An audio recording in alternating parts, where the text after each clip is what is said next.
श्री कृष्णा। धार्मिक व्रत कथा में आपका दिल से स्वागत है। आज मैं आपको कामिका एकादशी की व्रत कथा सुना रही हूँ। आइए आप सभी को जय श्री कृष्णा। भगवान श्री कृष्ण ने कहा, हे श्रेष्ठ धनुधर, मैं श्रावण माह की पवित्र एकादशी की कथा को सुनाता हूँ। इसे आप ध्यानपूर्वक सुनना। एक बार एक एकादशी की पावन कथा को भीष्म पितामह ने लोकहित के लिए नारद जी से कहा था। एक समय नारद जी ने कहा, हे पितामह, आज मेरी श्रावण कृष्ण पक्ष की एकादशी की कथा सुनने की इच्छा है, अतः आप इस एकादशी की व्रत कथा को विधान सहित सुनाइए। नारद जी की इच्छा को सुनकर पितामह भीष्म ने कहा, हे नारद जी, आपने बहुत ही सुंदर प्रस्ताव किया है। अब आप बहुत ही ध्यानपूर्वक इस कथा को सुनिए। श्रावण माह के कृष्ण पक्ष की एकादशी का नाम कामिका एकादशी है। इस एकादशी की कथा सुनने मात्र से ही वाजपेय यज्ञ के फल की प्राप्ति होती है। कामिका एकादशी के उपवास में शंख चक्र गदाधारी भगवान विष्णु का पूजन होता है। जो मनुष्य इस एकादशी को धूप दीप नैवेद्य आदि से भगवान विष्णु की पूजा करते हैं, उन्हें गंगा स्नान के फल से भी उत्तम फल की प्राप्ति होती है।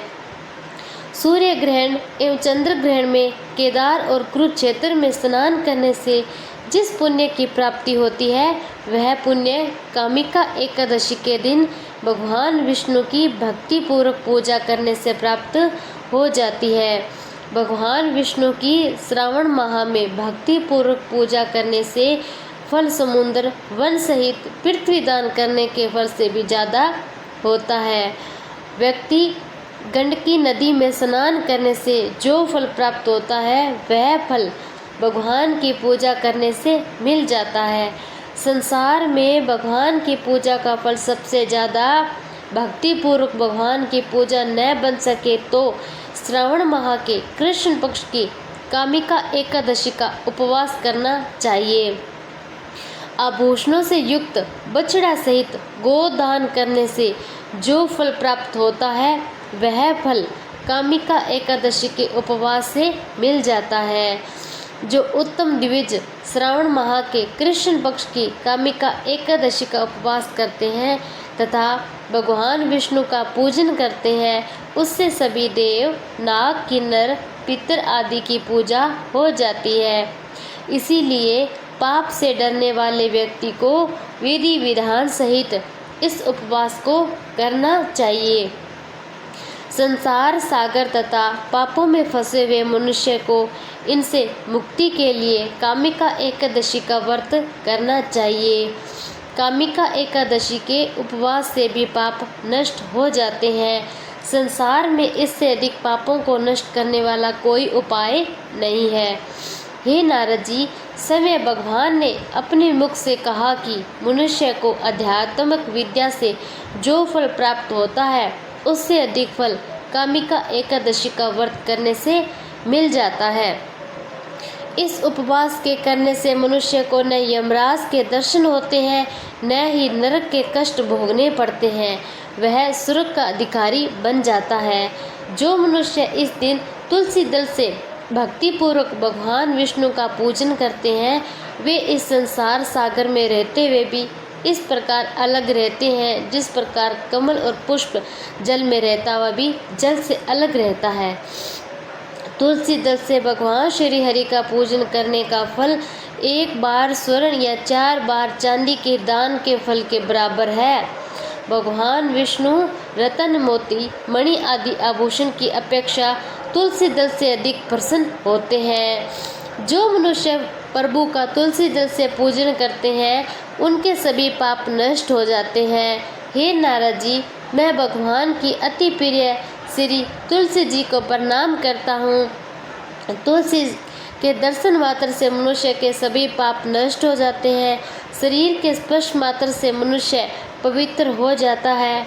तुलसी जी को जल से स्नान कराने से मनुष्य के सभी यम यातनाएं नष्ट हो जाती है। जो मनुष्य तुलसी को भक्ति पूर्वक भगवान श्री चरण कमलों में अर्पित करता है उसे मुक्ति मिलती है। इस कामिका एकादशी की रात्रि को जो मनुष्य जागरण करते हैं, दीप दान करते हैं, उनके पुण्यों को लिखने में चित्रगुप्त भी असमर्थ। एकादशी के दिन जो मनुष्य भगवान के सामने दीपक जलाते हैं, उनके पितर स्वर्गलोक में अमृत का रसपान करते हैं। भगवान के सामने जो मनुष्य घी या तिल के तेल का दीपक जलाते हैं, उनको सूर्य लोक में दीपों का प्रकाश मिलता है। अब मैं आपको सुनाती हूँ कामिका एकादशी की व्रत कथा। एक गांव में एक वीर क्षत्रिय रहता था। एक दिन किसी कारणवश उसके ब्राह्मण से हाथापाई हो गई थी और ब्राह्मण की मृत्यु हो गई थी। अपने हाथों में मरे गए ब्राह्मण की क्रिया उस क्षत्रिय ने करनी चाहिए, परंतु पंडितों ने उसे क्रिया में शामिल होने से मना कर दिया था।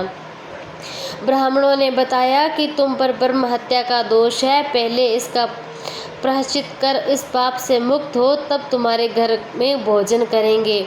इस पर क्षत्रिय ने पूछा कि इस पाप से मुक्त होने का क्या उपाय है।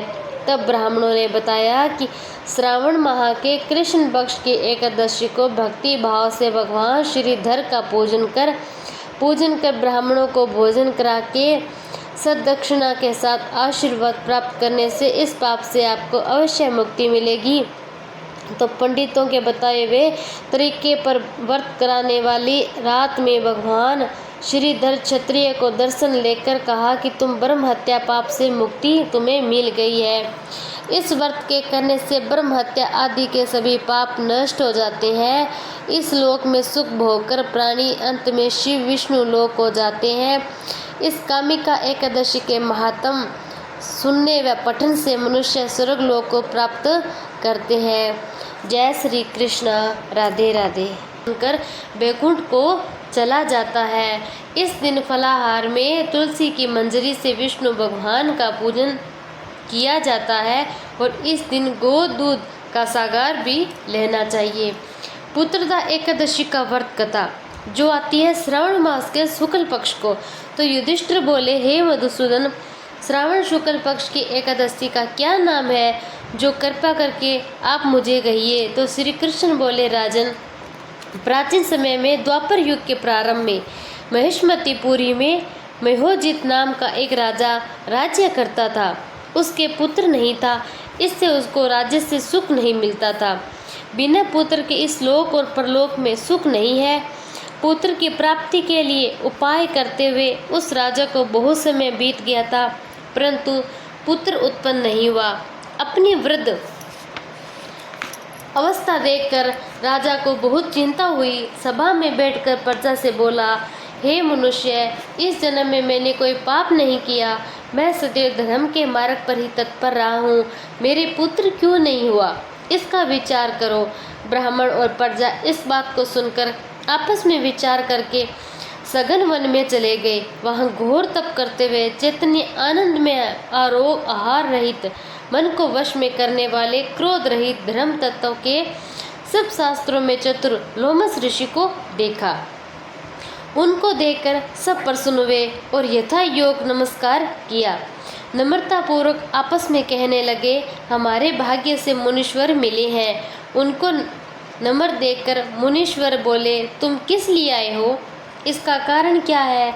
मैं अवश्य तुम्हारा हित करूँगा।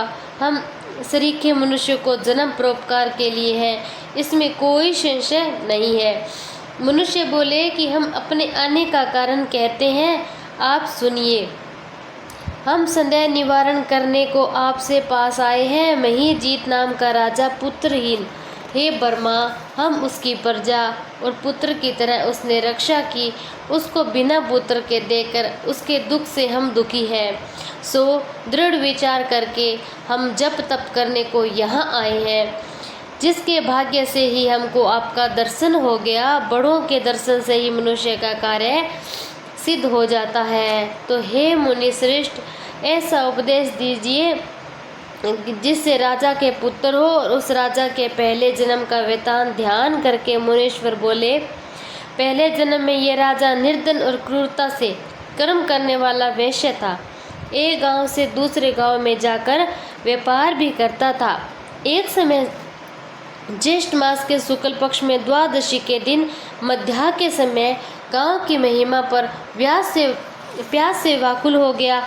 वहां सुंदर जलाशय देखकर जल पीने का विचार किया। वहां हाल की ब्याही हुई गौ बछड़े समेत जल पीने को आई। वह प्यास और धूप से व्याकुल थी। वह उसका जल पीने लगी तो उस वेश्या ने जल पीती हुई गौ को उठाकर जल पिया। उसी के पाप से राजा पुत्रहीन हो गया। वे मनुष्य बोले, हे मुनि श्रेष्ठ, पुराणों में सुना जाता है कि पुण्य के प्रभाव से पाप दूर हो जाता है, इसीलिए पुण्य का उपदेश दीजिए। जिसके पाप का नाश हो, आपकी कृपा से इनके पुत्र हो। तो लोमस ऋषि बोले, श्रावण शुक्ल पक्ष में पुत्रदा नाम की एक एकादशी प्रसिद्ध है। उसका व्रत प्रेम से विधि पूर्वक करो, रात्रि में जागरण करो, उसका निर्मल पुण्य राजा को अवश्य मिलेगा। ऐसा करने से निश्चित ही राजा के पुत्र हो जाएगा। तो लोमस ऋषि के इस वचन को सुनकर उनको प्रणाम करके प्रसन्न होकर सब अपने अपने घर को चले गए। श्रावण आने पर सब लोगों ने राजा सहित श्रद्धा पूर्वक व्रत किया। द्वादशी के दिन अपना पुण्य राजा को दिया और पुण्य देते ही रानी ने सुंदर गर्भ से पुत्र को एक जन्म दिया। प्रसव का समय आने पर सुंदर पुत्र उत्पन्न हुआ। इस प्रकार यह पुत्रदा नाम की एकादशी भी प्रसिद्ध है। इस लोक और परलोक पर सुख चाहने वाले का इसका व्रत करना चाहिए और इसका महात्म्य सुनकर सब पापों से छूट जाते हैं और पुत्र का सुख पाकर अंत में स्वर्गलोक को जाते हैं। इस दिन फलाहार में गुड़ का साहार करना चाहिए। बोलो जय श्री कृष्णा।